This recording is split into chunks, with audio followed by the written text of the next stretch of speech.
No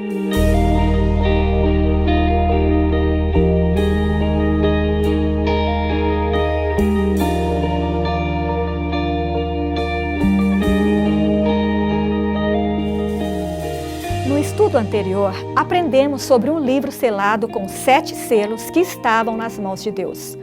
Foi declarado que ninguém podia abrir o livro e, por isso, João chorava muito.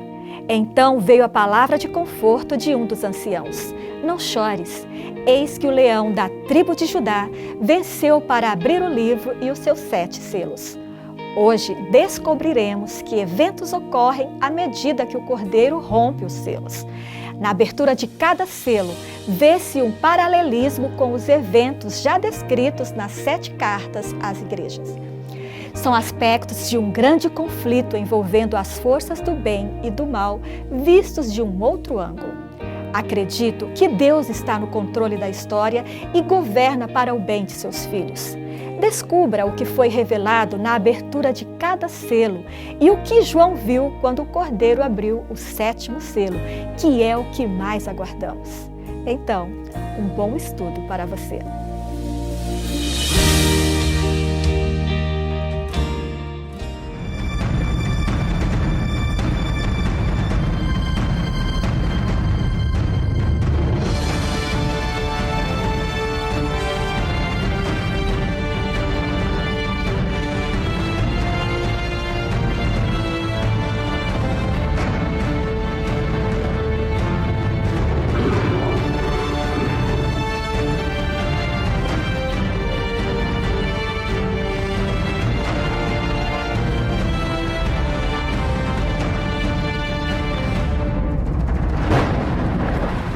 Sejam bem-vindos mais uma vez ao programa Bíblia Fácil, o seu programa semanal de estudo da Bíblia. Ao longo dessas semanas, estamos estudando o livro do Apocalipse e hoje chegamos aos capítulos 5 e 6 e vamos aprender um pouquinho mais a respeito dos 7 selos do Apocalipse. Agora vamos então ao nosso estudo de hoje e vamos aprender, como eu já antecipei para vocês, a respeito dos 7 selos do Apocalipse.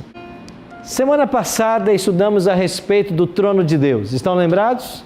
Deus sentado no seu trono, ao redor dele 24 tronos, e nestes sentados 24 anciãos, 4 seres viventes, com olhos por diante e por detrás.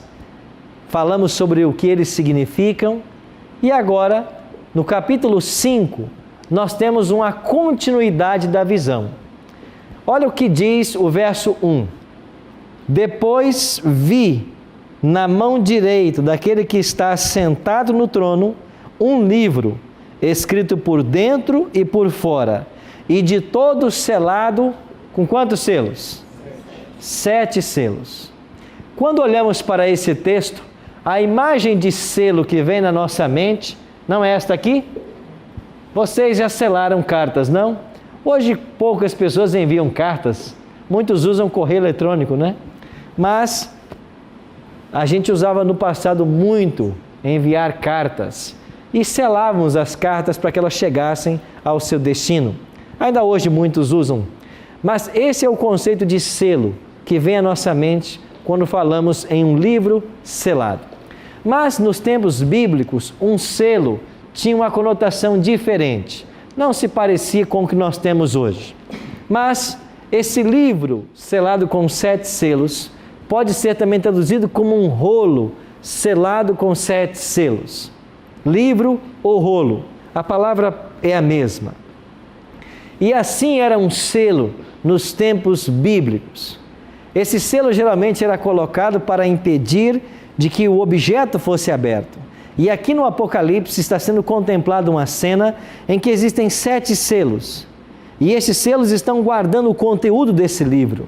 Um livro selado com 7 selos. Agora João continua a descrição no versículo 2. Vi também um anjo forte que proclamava em grande voz: quem é digno de abrir o livro e de desatar os selos? Ora, nem no céu, nem sobre a terra, nem debaixo da terra, ninguém podia abrir o livro, nem mesmo olhar para ele. E eu chorava muito, porque ninguém foi achado digno de abrir o livro, nem mesmo de olhar para ele. Aqui é uma cena interessante. João começa a chorar, porque ninguém podia abrir o livro selado. Parece que era muito importante que esse livro fosse aberto. Nós entendemos de que esse livro contém a história das nações, a história do povo de Deus ao longo das eras. E se esse livro pudesse ser aberto, nós conheceríamos a história do povo de Deus em todas as eras. Cada selo fala sobre isso, sobre um período da história. O Apocalipse tem vários grupos de 7. Nós já estudamos aqui sobre as 7 igrejas, estão lembrados? Agora chegamos aos 7 selos. Depois virão 7 trombetas. Depois 7 pragas. Então há várias categorias de 7 no Apocalipse. Quando estudamos as 7 igrejas, vocês se lembram que estas 7 igrejas representavam 7 períodos pelos quais o povo de Deus passaria? Aqui nos 7 selos é a mesma coisa. E esses 7 selos estão em paralelo com as 7 igrejas.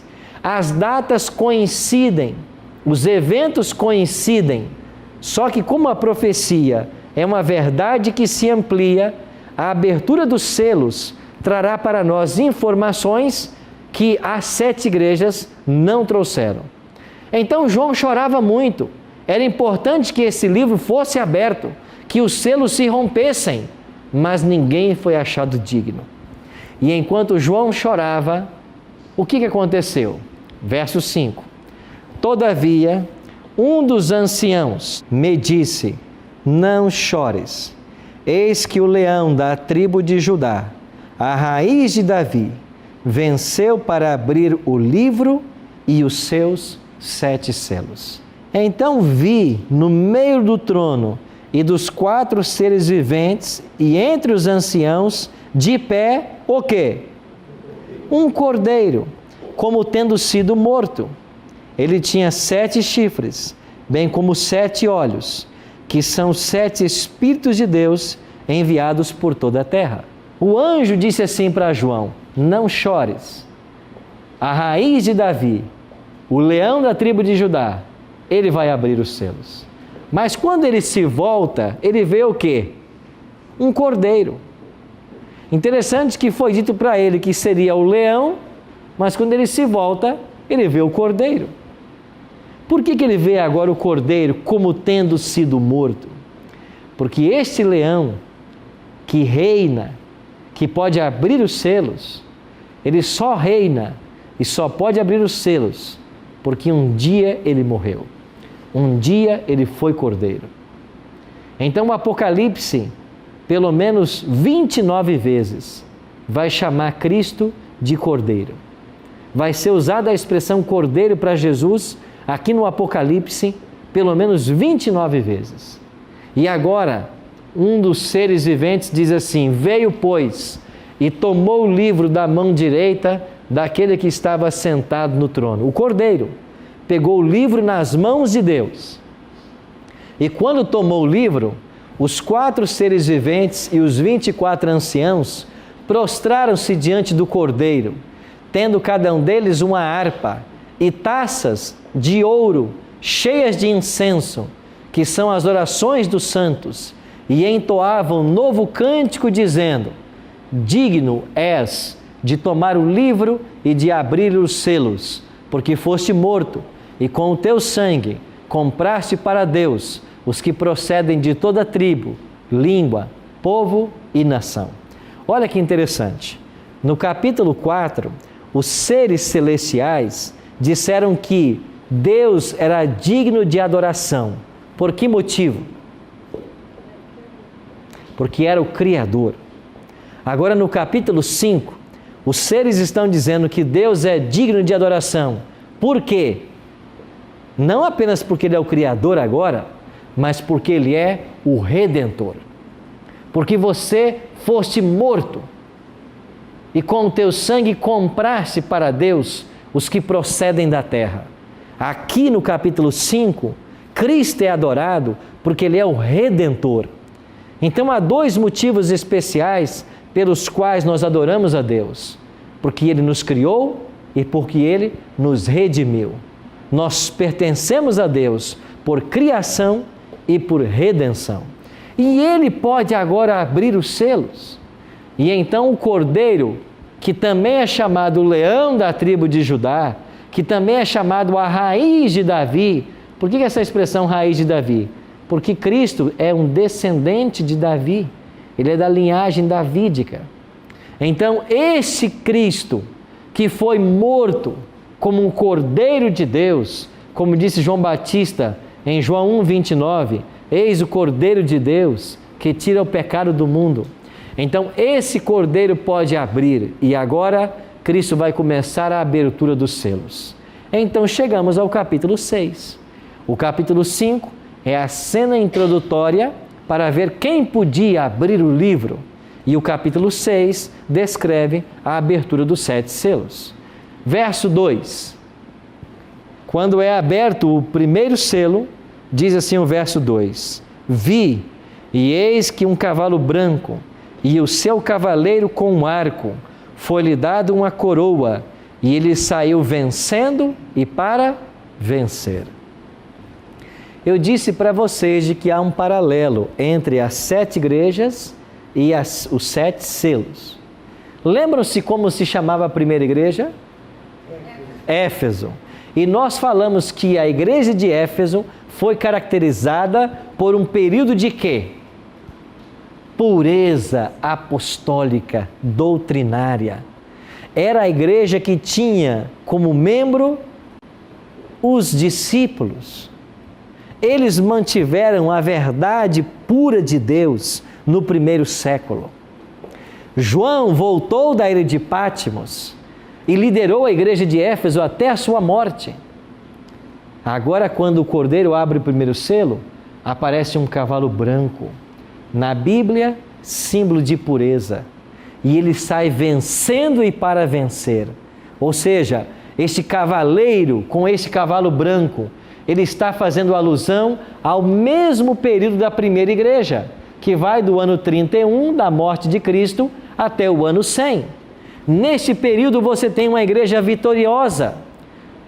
Chegamos a ter 6 milhões de cristãos no primeiro século. E aqui você tem pureza e fidelidade à Bíblia. Então o cavalo branco representa essa pureza, a abertura do primeiro selo. Ou seja, quando Cristo abre o primeiro selo desse livro, Ele está descrevendo a primeira etapa da igreja cristã. Ou seja, ela será um período de pureza, de doutrina pura, de igreja vitoriosa, igreja que cresce. Então isso está em paralelo com a igreja de Éfeso. Agora o Cordeiro abre o segundo selo, verso 4. E quando o segundo selo é aberto, qual é a cor do cavalo que aparece agora? Vermelho. E quando esse cavalo vermelho surge, diz o versículo 4, diz aí que o seu cavaleiro foi-lhe dado tirar a paz da terra, para que os homens se matassem uns aos outros. Também lhe foi dada uma grande espada. Quando vem à sua mente o cavalo vermelho, você pensa em quê? Sangue. Exatamente. Este segundo cavalo vermelho e essa espada na mão do cavaleiro fala de um tempo de ferozes perseguições. Não é isso que começou a acontecer a partir do segundo selo? Quando chegamos a partir do ano 100 até o ano 313, nós temos aqui a perseguição dos Césares. Lembram vocês que nós tivemos também na igreja de Esmirna um período de 10 anos de perseguição? Aqui está esses 10 anos, ou estão esses 10 anos. O cavalo vermelho fala das perseguições dos Césares, do sangue que foi derramado nesses 10 anos.